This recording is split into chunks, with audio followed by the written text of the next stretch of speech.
What's up, guys? It's Amon-Rellik, the God Slayer. We are in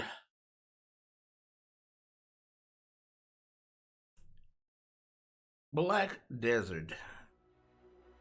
Today, we're gonna do the first video of the introductory series to this game, as I would like to get that out the way before we begin doing streaming. So, again, guys, if you like the content that's on this channel, please like, comment, subscribe, and share it with your peoples if you know they'll like it too. Today, we're going to start off by addressing the core, what's the word I'm looking for here? I had it in my head.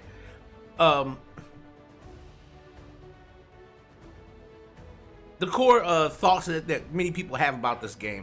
One of the main ones is that the game is pay to win.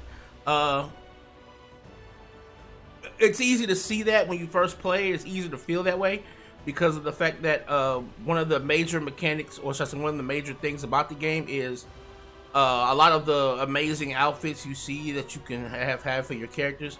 They're all in the cash shop. That's where they originate at, and because of the enhancement, the enchantment system in this game can become very taxing financially wise with in-game currency. Like, it would take it takes a big grind for in-game currency wise to be able to knock out getting max enchanted gear and things of that nature. So like a lot of people believe there's a big element of pay to win. I'm not here to argue whether it is or not, but what I am here to say is that there are methods to circumvent it and not feel like your gameplay is stuck to that belief. One of the main things is that, like any MMO with a cash shop, or any game period with a cash shop, you have whales. We all know what whales are. They're the people who rather pay for the convenience and speed than do it the normal way that the game intends.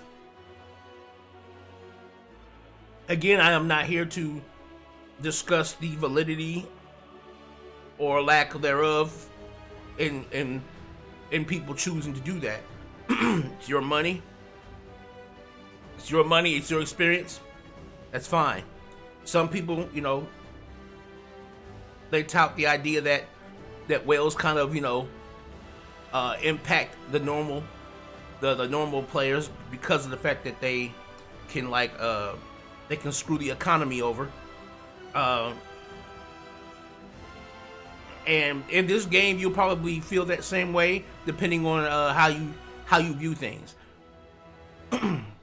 Mainly, I see whales as an opportunity, because what a lot of the whales like to do is they like to go on to the cash shop, and you see the nice little outfits you see right now on these characters. A lot of the outfits that these characters are wearing, like these really cool shiny outfits and stuff, they're on the cash shop for like what, $20 a pop. I think like 10, 15, maybe $20 a pop. And what these people sometimes will do is they'll buy the outfits, and the outfits will come in a box. And as long as you don't open the box, you can sell it on the auction house in game for exorbitant amounts of silver, which is the game's in-game currency, silver. Silver, you'll notice that when you're in the auction house in this game, many things will be like 15, 16 million silver, or like for like the outfits, they usually sell them for hundreds of millions of silver. Do not be discouraged by that, because you're going to learn very quickly that this game showers you with money. It showers you with silver, and then there are ways to exponentially grow that silver passively, also while engaging with the game's core mechanics as well. So I want to first start it off by just letting you know right now that you can use the whales to your advantage by using that absorbent amounts of silver that you'll be given in the game just by playing, doing quests, doing storylines, going through challenges, things of that nature. You'll be able to use that silver to purchase things that the cash shop would have on the auction house because the whales have bought it and sold it on the auction house for the silver. Because for them, they might not care for the items. They're just using it to get the silver. So even in that sense, I would say that this game, more than any other, its whales actually are, while there is a caveat to how high they would, how high they price this stuff when they do get it and put it on the auction house, the fact that it is possible for you to buy these things with the in-game currency silver and not have to worry about cashing out real money because you got the whales doing it for us. So there is a symbiotic relationship between, the people who just paid for the game itself and they play without going into the cash up too much, and the ones who don't, and they just want to go in there and get what they want. So there is a symbiotic relationship that's a lot more helpful here than what you probably have seen in other games. So I just want to get that and the whole idea that, this is just a pay-to-win type game. A lot of their systems have become better, especially since they left Cow Games, the previous publisher that they were with, and now they are independent. It looks like they are independent now. So Pearl Abyss is they got their game and they're doing it on their own. And a lot of systems have become a lot more prevalent towards the player. They've been a lot more geared towards the player and not so much as trying to just push you into the cash shop or anything like that. So we're going to get started with our intro here into the game. First things first is the importance of knowing what we're doing here. You want to get your settings down. You can get your general language settings, audio settings, of course. You want to make sure you get all those together. When it comes to workers and pets, you want to check this out. You might want to make it to where you only show your pets, or you hide them completely. Your pets are going to basically be what you use to gather the drops that you get from the mobs. Because in this game, your combat system is like Dynasty Warriors. You can kill like hundreds of things at a time, and if you don't have pets to get them for you, it'll just be hundreds of drops on the ground that you'll have to go and individually pick up yourself. So your pets work as automatic pickups for you, and they provide other buffs as well. And you'll get more into that as we go deeper into the game in later videos. But you can have up to 5 pets out at once. So you can have like a dog, cat, bird, and have like 2 other dogs, and they just be all following you around. But then you can show the pets of other people, and so it's like if you want to kind of clear your screen up with a lot of extra stuff, you can make sure that only your pets are shown, or you can completely hide pets. And this is a general settings, because you're going to have personal settings for each of your characters as well, because you're going to want to have more than one character. Now, you've got seasonal servers and you've got normal servers, and you've got your PvP seasonal, and then you have no war servers, or basically these are the servers that you can go into and do arena PvP and stuff like that. You are basically free and safe from PvP until level 50. Once you go to level 50, you'll be forced to do a quest, or you can be forced to reject that quest and basically not do it, but you'll never get past 50. So you'll have to, now it's not something that you're just stuck with. The way it's going to work is, it's going to tell you, hey look, if you want to go past 50 and hit the cap of 60, 61, you're going to need to do this quest. But if you don't want to do it, then just don't accept the quest or reject it, and you can pick the quest back up anytime whenever you're actually ready or feel comfortable with hitting the full cap. Because once you get past 50, you're going to be subjected to PvP at that point, because there is an overworld PvP in this game. So just to let you guys know that.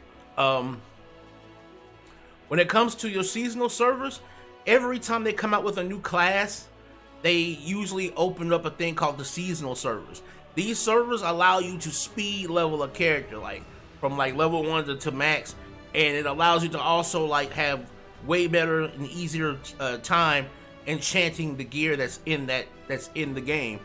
And what happens is once you get that character maxed up, that gear, you can keep it even when the season ends and your character becomes a normal character. That gear will stay there. So it's an easy way to gear up a character and get them really high up and get them to the end game really pretty quickly. The way people usually use it is they'll take a seasonal character and then they'll beef them up, get them to the top, get all of their equipment, enhanced to the best that they can, and then they'll take all of that equipment and put it on an actual main character that they want to play, like that. So, and these seasons come around a lot. They come around a lot because they usually come around. Well, I won't say they come around a lot. The seasons are usually like 2 to 3 months, and they go away for a good minute, maybe like 6 months or so. Usually, again, it's when they come out with a new class that they usually bring them out. So it's not like if you miss this one, you're gonna be like, oh shit, I'll never see it again. No, you will. You'll see it again. All right. So, but first we'll do something regular. You would want to play an Olivia until you get to a certain point, and your Olivia servers, it'll tell you here that you'll get a lot of a lot of different experiences and stuff like that.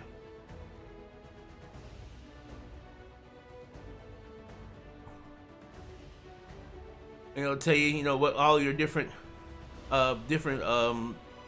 buffs are for being in those servers. I usually like to stick to Olivia server 1 and character slots. If you do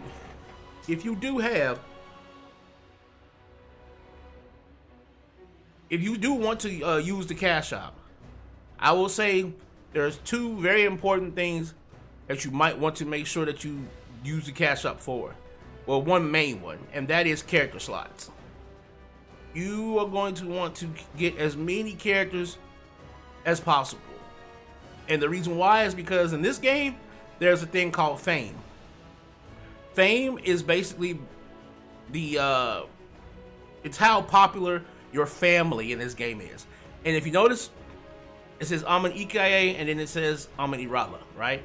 Amon-Rellik is my Dark Knight, my main character. As everybody knows, I'm a Dark Knight main. And so, if I switch to my Sork, that Amon-Rellik is still there. It's basically the last name, because all of your characters are considered family. They're considered all a part of one family. So, what your family fame is, it is a collective point pool of all the things that you've done on all these different characters. So all the kills are calculated together, all the quests are calculated together, all that stuff's calculated together into a basically a fame point score. And the higher that score, the better your daily login rewards, because this game showers you with daily login rewards and stuff like that. We're gonna go ahead and jump on to my Dark Knight so that we can discuss some of the more. I don't want this video to last too much longer, so we're gonna get in here and we're just gonna discuss some of the things you want to learn just from Jump Street. Okay, first thing you want to do when you first begin the game and you first are given good control of your character, because you have to go through some cutscenes, stuff like that. But once you're given basic control of your character, you'll probably notice just how damn good the game looks. It's probably one of the best looking MMOs you'll find, if not the best MMO in terms of looks. Crazy good. Now, what you'll want to do is you'll want to get into your main menu. You can hit escape to do that. I play on PC, so most of my guidance will be through mouse and keyboard. You're going to go to your settings. You're going to go to your interface, and you're going to want to get your hotkeys together. You're going to want to. I play on the right side of my screen, so my hotkeys are set up for that. You'll also want to get your UIs together. Get your UI stuff together. however you want it to be. You're gonna notice that again when the mouse isn't showing, moving your mouse will change where you look, which will also change how you run. Always remember that. All right, so you're gonna want to make sure you have a key set up, a hotkey set up, as you can see here for show and hide cursor. You're gonna want to have something like that set up so that you can easily get you can easily control your screen. Of course, general settings is gonna give you all the different options from the main menu, but also options that are just going to be particularly for what you're doing in your own character. You can show and hide different health bars and all that good stuff. Your audio settings, of course, display settings. I play on a 2K monitor with a 2080 RTX. So all of my videos are recorded and uploaded in 2K. Of course, you have your graphics display. When it comes to the graphics, where's it at? When it comes to the display, you don't want to go into Ultra unless you're trying to take pictures, because Ultra will basically pull as much of your graphics resource as possible to make the game look as utterly beautiful as possible. And you usually do that just for doing your like your pictures and stuff like that, or if you want to create like a cinematic video, because this game does have like a cinematic look mode you can hit by, I believe I think it's Control U. If you hit Control U, the game will go into this mode, and then you can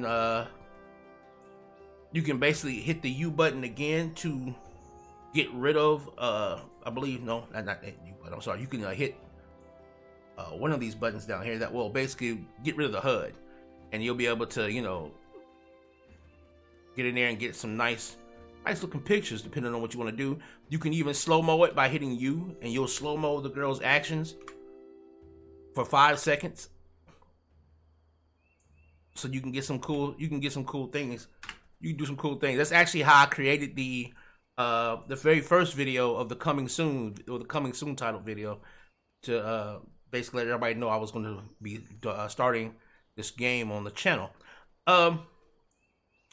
Again, when it comes to the settings, if you want to know how to make more hotkeys than just the initial ones pop up, you're gonna go to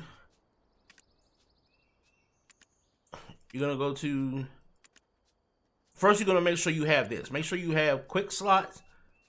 Make sure you have it separated, where it says separate each quick slot. Make sure you have that on. Apply, confirm it.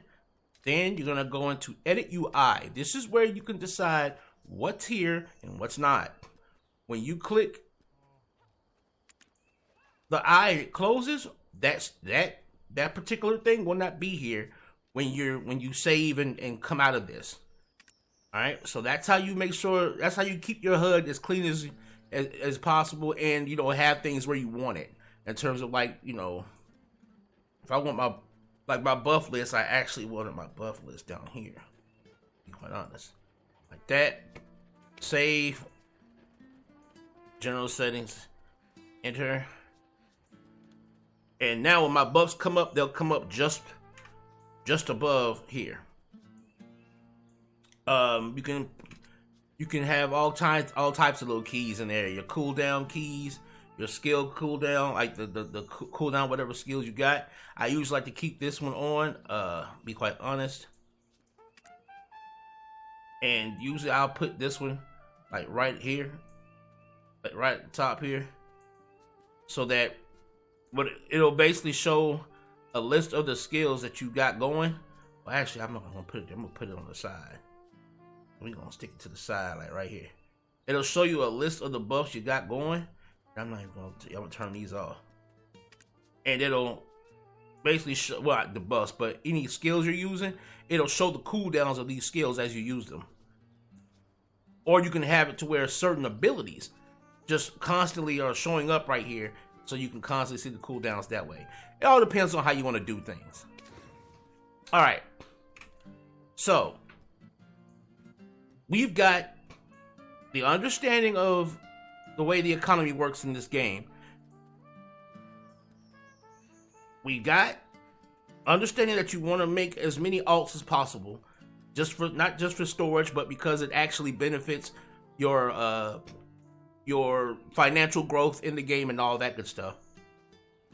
And we've got the UI and how to take control of that UI down. All right. And of course, you can look around and see all these different things. You're going to keep your eye on this black spirit safe. Is going to be what constantly gives you your daily rewards. You'll be looking up here for certain things like your progression path. You know, every time you complete some stuff, you'll get rewards from it. You'll get tons of rewards going through this. Cron stones, they are one of the most important things you're going to need for enhancing later on. When you start enhancing at higher levels of stuff, you're going to want to keep these cron stones. Keep them. So many times I've heard people get pissed about, you know, the late game enhancing because they probably use all their cron stones and stuff that the game just showers you with stuff. Like, you're going to be getting showered with stuff as a first time player. And you're going to want to have all of this stuff backlogged, just back storaged. And I got like 4 or 5 cities worth of storage just stuff that I've been collecting since I first started the game. Because there's going to come a point in time where you're going to have to risk a lot in order to make enchantments work.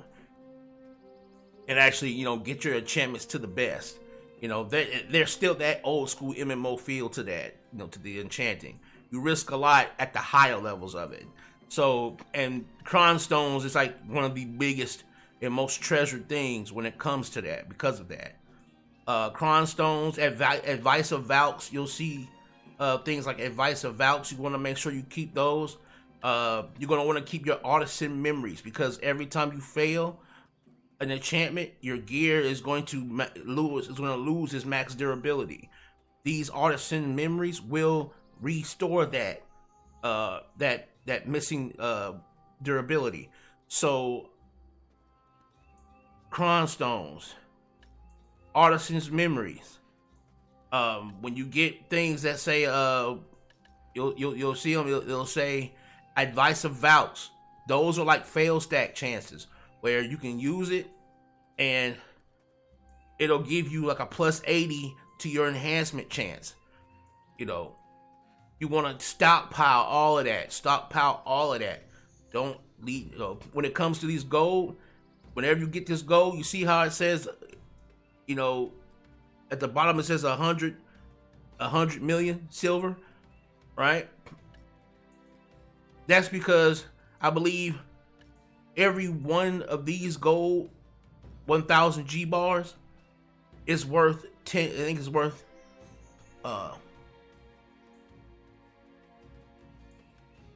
is it just one? I think it's just one. So you're talking about 500 million right there just as a reward. And so the silver in the game, like I said, is going to spill out to you. And then you can just in the next video, we'll talk a little bit more about financial progression in the game and how you can get into things like the crafting and different life skills or basically jobs in the game that will allow you to make passive and active income on top of that. But I really wanted you guys to make sure that the advice of Valks, cron stones, artisan memories, please do not just use those willy-nilly. Keep them, hold them. Hold them until you are ready to truly craft in-game gear for the character that you're going to actually take and go out there and do in-game stuff with. Because one of the main reasons why you want to have multiple characters is because you want each character to have a separate life skill. You can life skill all on one character, but you're going to want instead, and I'll show you what I mean, to show you the life skills. These are all the different life skills. You can, well, these right here are all the different life skills, I believe, yeah. You can have one character max them all out, but it doesn't behoove you to do that because of how expensive it gets at the end of these crafting levels. So instead, you would want one character to craft, be a you know, like for instance, I'm making her a horse trainer. My main character is gonna be a horse trainer. That's because she can craft, you know, horses and well, not craft, but she can raise horses, train them, and get them to the point where I could craft or birth a dream horse. and then I can sell a dream horse for billions of dollars on the market. You know, I've already got a tier 8 that's capable of becoming a dream horse already. I think my horse is here in town. I'll show it to you before we get out of here. Yeah. My baby right here, Death. So she's a tier 8. And I've got her almost ready to become a dream horse. I just gotta do some more for her before that. Also, of course, you can see you sweat in this game. You can get wet, you'll sweat. Sweat looks really good in this game too. And you can even get really wet. Like if you go into the water, I come back out.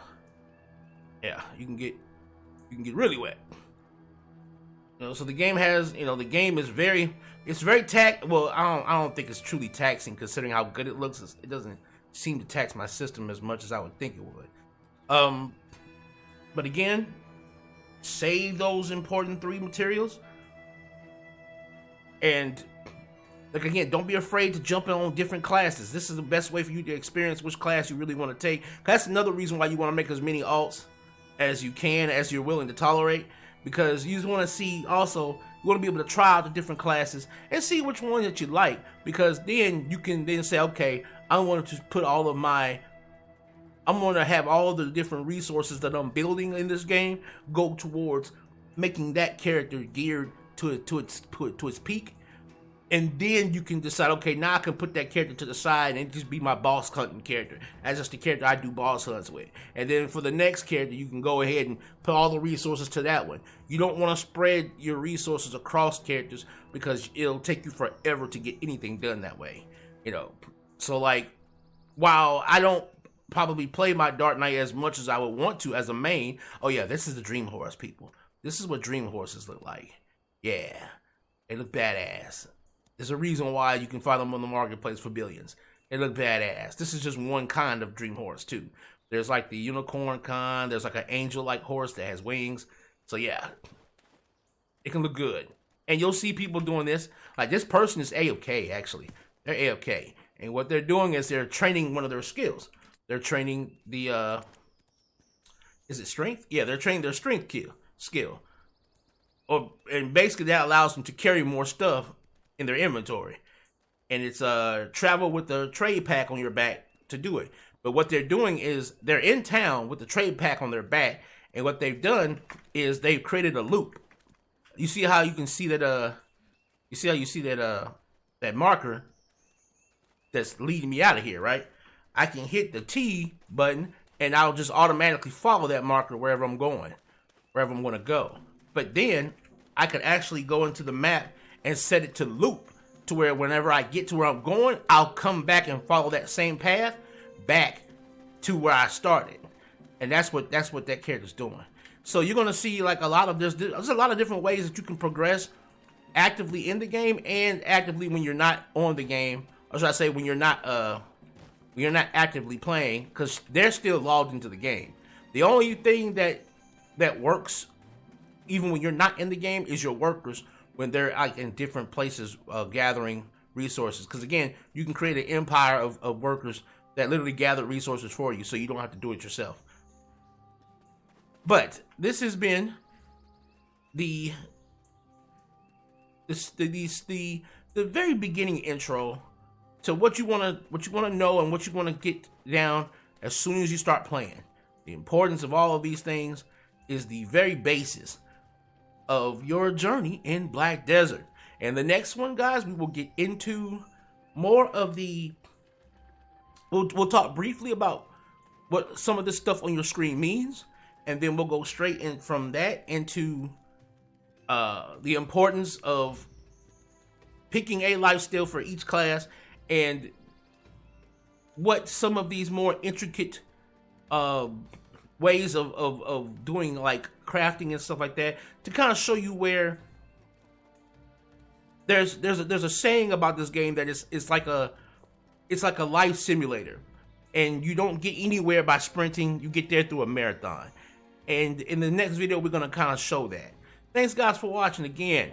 Amon-Rellik the Godslayer. We have gotten into Black Desert Online, one of my favorite MMOs, outside of Final Fantasy XIV, of course. And I'm out.